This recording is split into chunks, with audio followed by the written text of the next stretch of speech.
নমস্কার, news room থেকে আমার বাংলা নিয়ে আমি অতনু রয়েছি আপনার সঙ্গে। এবং আমার বাংলার শুরুতেই পাসপোর্ট জালিয়াতির খবরে নজর রাখতে হবে। আচ্ছা, বাংলাদেশি পাসপোর্টের সমস্যা কোথায়? বাংলাদেশি পাসপোর্টে ইউরোপের বেশ কিছু দেশের সমস্যা হয়, যে সমস্যা মিটে যায় যদি ভারতীয় পাসপোর্ট হাতানো যায়। কোনোভাবে যদি ভারতীয় পাসপোর্টে নিজেকে প্রমাণ করা যায় যে তিনি ভারতীয়। আর সেই জন্যই জাল পাসপোর্টের এত রমরমা, যেভাবে হোক জালিয়াতি করে ভারতের পাসপোর্ট হাসিল করতে হবে। তদন্তকারীদের হাতে এরকমই চাঞ্চল্যকর তথ্য।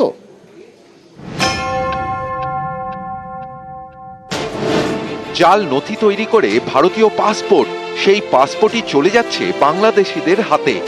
ভারতীয় পাসপোর্ট দেখিয়ে তারা চলে যাচ্ছেন বিদেশে। এমনই চাঞ্চল্যকর তথ্য পেয়েছে কলকাতা পুলিশ। তারা জানতে পেরেছে ভারতের পাসপোর্ট নিয়ে 50 জন বাংলাদেশি বিদেশে রয়েছেন। কিন্তু কিভাবে?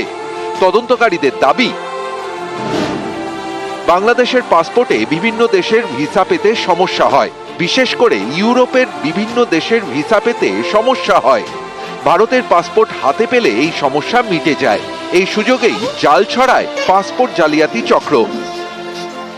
বাংলাদেশিদের একটা খুব বড় অংশ রয়েছেন যারা বরাবরই বিদেশে থাকেন এবং বিদেশে তারা কাজকর্ম করেন, দেশে তারা রেমিট্যান্স পাঠান, টাকা পাঠান।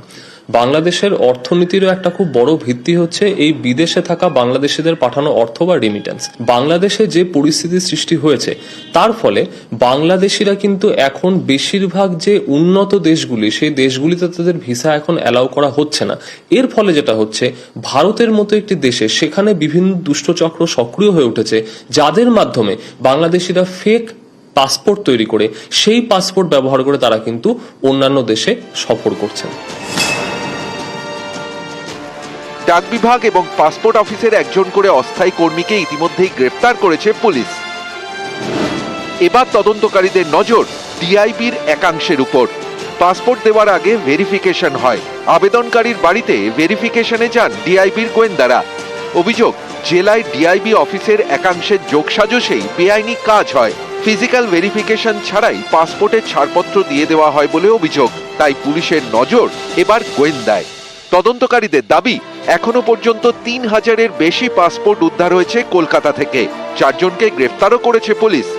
চক্রের পান্ডা সমরেশ বিশ্বাস, তাকে জেরা করে আরও একজনের হদিশ মেলে। মঙ্গলবার রাতে বেহালার পর্ণশ্রী থেকে দীপঙ্কর দাস নামে একজনকে গ্রেফতার করেছে পুলিশ। বাজেয়াপ্ত করা হয়েছে প্রচুর নথি এবং কম্পিউটার। ধৃত দীপঙ্কর দাসের আরেক ঠিকানা হরিদেবপুর থেকে উদ্ধার হয়েছে নথি। 5 জন অ্যারেস্ট হয়েছে। 5ম জন যিনি, তাকে আজকে প্রোডাকশন হয়েছে। তার কাছ থেকে হিউজ সিজার আছে, তার মধ্যে প্রিন্টার থেকে শুরু করে কিছু ফেক ডকুমেন্টও আমরা পেয়েছি। কোর্ট 8 দিন অর্থাৎ 26/12 অবধি পুলিশ কাস্টাডি গ্রান্ট করেছে। নিউজ 18 বাংলা।